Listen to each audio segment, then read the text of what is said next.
First of all, how do you feel? I know you went out the other day and you feel pretty good, and just kind of talk about the mentality of the team when you lose a game the next week and trying to get that focus back. Well, me personally, I'm feeling better. Got out from a little leg injury. Couldn't play the rest of the game, but yeah, I'm getting better. So compete for this upcoming week. Of course, as a team, we took a tough loss that we know we should have won. So coming back from that, it is easy. We just got to change the little details. We had minor details from that game that we got to do better this week and go win an ACC championship.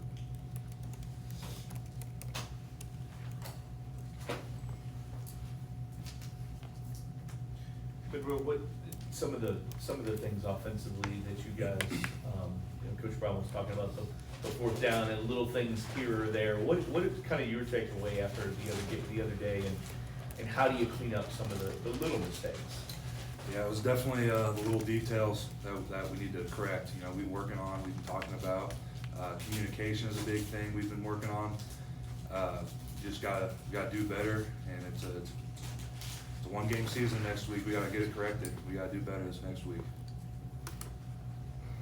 Monroe, you obviously have a lot of chemistry with Tyler going back to Texas Tech. Mm-hmm. When it comes to blocking for him, how different is it in this kind of pro-style offenses compared to Kit's offense last year with the area? So it's a little I guess, more methodical with Kelly's offense. It's much higher tempo. Go. This one is more. We're gonna pick a perfect play, do this and that. But yeah, I love Tyler, and when I'm blocking for him, I gotta keep him up. As an O-line as a whole, we know we gotta do better. We gotta keep him clean. But yeah, it's just a little different. SMU's made a quarterback change for the last, 2 games. What have you seen from them, their offense so far, and just their ability to put up points? I'm sorry, can you restate that? Just SMU's offense. They have a new quarterback for the past 2 games. Just what have you seen from them and him? I see them make a lot of big plays. From like the last game, Notre Dame, we gave up big plays, and we certainly can't do that this game. So they got a great offense. They got a great scheme.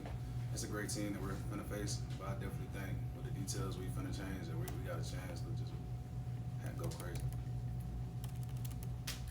Monroe, back to the question about you and Tyler. Did you guys together in any way make the decision to come here? And whether you did or didn't, what was the appeal of coming to Louisville? Just it's a great program. I mean, Coach Brahms built something great here. Something, obviously you want to go to a team that's, been winning and on the upward trend. We're trying to continue that, and we're going to this next week.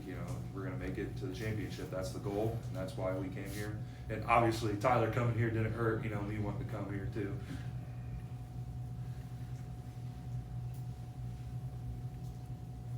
Des, when you guys, Renee had a good game, I guess, against Georgia Tech. You and Jared had good games today. When you've got a lot of guys and you're rotating in and out of there, because you're in that physicality all the time, do you need those reps that you take off, that you get a little rest? And how much does the depth really help this team?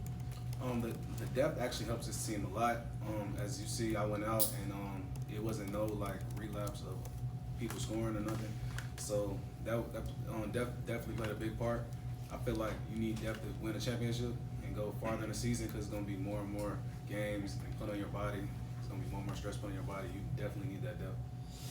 And Monroe, what have you seen with SMU and with their front and the defense? They get a lot. They cause a lot of turnovers. What is it, and what do you guys need to do?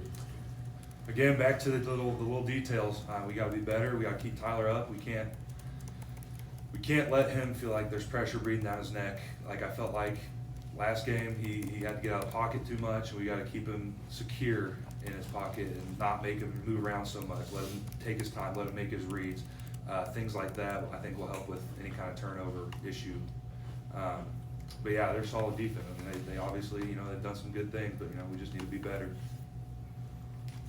As the guy who blocks for the blind side, which is worse, giving up a sack or taking a holding penalty? And will you take a holding penalty to prevent a sack?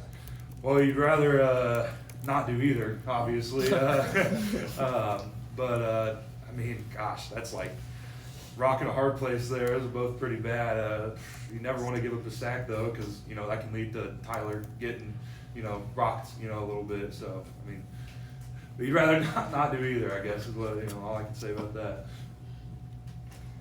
Is going back to just the mental lapses, the mental mistakes, is that easier to correct maybe than some mechanics or those different like physical type of things? I would say so, yeah. A lot of film study can help with that. Better prep can help with that. Obviously, physical things, and take repetition. Mental things that more on the field, talking, communicating with the O-line, communicating with the running backs, communicating with the tight ends, things like that.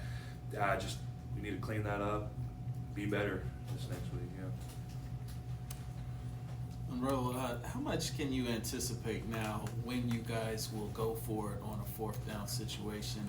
And can you remember a time this season where you guys actually lobbied Coach Brom to like, hey, let us go for this? That's kind of above my pay grade call there. I mean, usually it's a momentum thing. I feel like more than anything is like whenever it feels like this is it, we're gonna go get this. Like that's whenever we go for it. Again, not our call, not on the O-line. We just do what we're told, really. But I love going for 4th. So I mean, I would every time if it were up to me. Thank you.